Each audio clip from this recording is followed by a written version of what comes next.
প্রিয় শিক্ষার্থী বন্ধুরা, ইউটিউব চ্যানেল পিএম লার্নিং স্টেশনে তোমাদের স্বাগত জানাই। আজ আমি তোমাদের জন্য পঞ্চম শ্রেণীর রায় ও মার্টিন প্রশ্নবিচিত্র 2026 বইটির ইংরেজি বিষয়ের প্রথম পর্যায়ক্রমিক মূল্যায়নের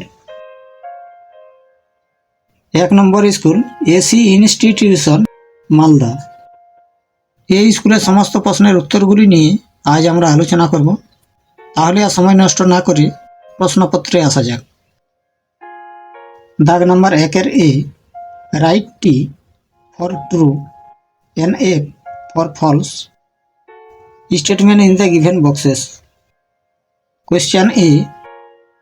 Edmund Hillary was from the first team. Edmund Hillary ছিলেন প্রথম টিমের। এটি হবে মিথ্যা, কারণ এখানে দেওয়া আছে Edmund Hillary and Tenzing Norgay made of the second team, তাই এটি হবে false. F. এবার question B. Only 5 climbers got a chance to try to reach the summit.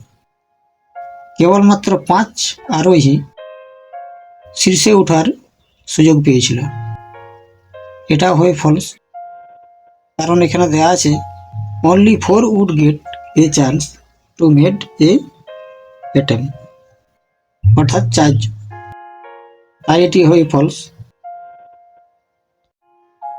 এবার question B. Answer the following question. নিচের প্রশ্নগুলির উত্তর দাও। Question A. Who are the member of the first team. প্রথম দলের সদস্য কারা ছিলেন? এর উত্তর আমি লিখে রেখেছি, দেখে নাও।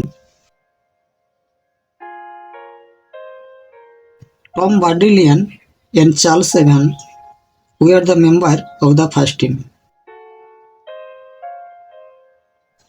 এবার question B. Who was the team leader of the expedition. এই অভিযানের টিম লিডার কে ছিলেন? এর উত্তরটি আমি লিখে রেখেছি। Hunt was the team leader of the expedition. Hunt ছিলেন এই এক্সপেডিশনের লিডার। এবার question C. Find out a word from the above text which mean the following. নিচের এই ওয়ার্ডটির অর্থ এই টেক্সট থেকে খুঁজে নাও। তাহলে টপ মানে শীর্ষ, সামিট মানে শীর্ষ, তাই এটি হবে summit.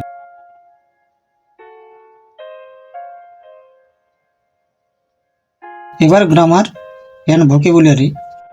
Question 2। Do as directed. নির্দেশ মতো উত্তর দাও। Question A. Osman is a good boy. Osman হয় একজন ভালো ছেলে। Identify the proper noun. এই সেন্টেন্সের মধ্যে কোন ওয়ার্ডটি প্রপার নাউন তার পরিচয় দাও। প্রপার নাউন হলো যা দ্বারা কোনো নামকে বোঝায়। এখানে হবে ওসমান। ওসমান হলো প্রপার নাউন। এবার question B. Change the gender of the word duck. তাহলে ডাক শব্দের জেন্ডার চেঞ্জ করলে হয় drake. DRAKE।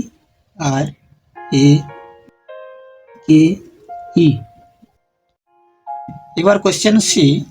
Right the plural form of the word mosquito and write. Mosquito ওয়ার্ডের শেষে যেহেতু ও আছে, তাহলে প্লুরাল করলে হয় ইএস যোগ, তাই হবে MOSQUITOES।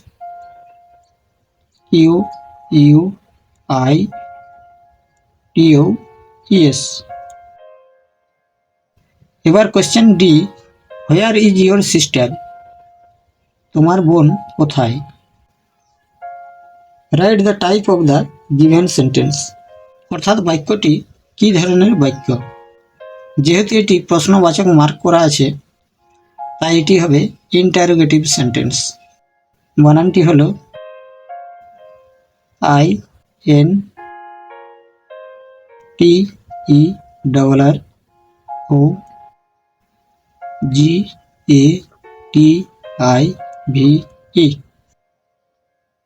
এবার question E, give an example of a disyllabic word. দ্বিমাত্রিক অক্ষরের উদাহরণ দাও।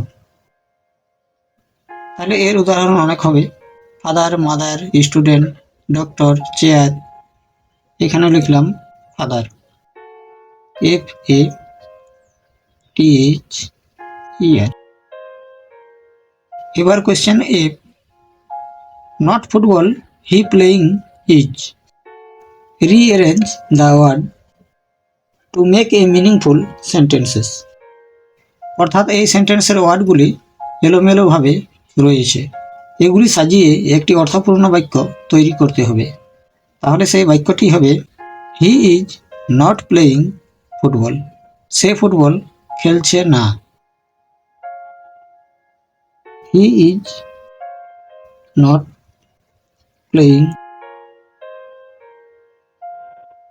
ফুটবল। এবার question 3, write down the one word substitution of one who cut our hair. অর্থাৎ এক কথায় প্রকাশ করো যে আমাদের চুল কাটে।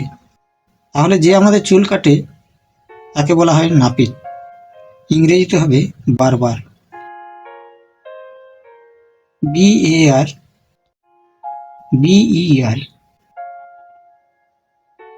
এবার question 4, writing skill. Write a paragraph on Netaji Subhash Chandra Bose using the following point. অর্থাৎ নিচের পয়েন্টগুলি দিয়ে নেতাজি সুভাষচন্দ্র বসুর বিষয়ে একটি অনুচ্ছেদ রচনা করো।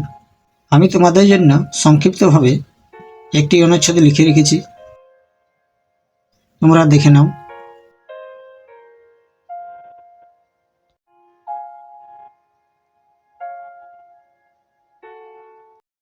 Subscribe, please.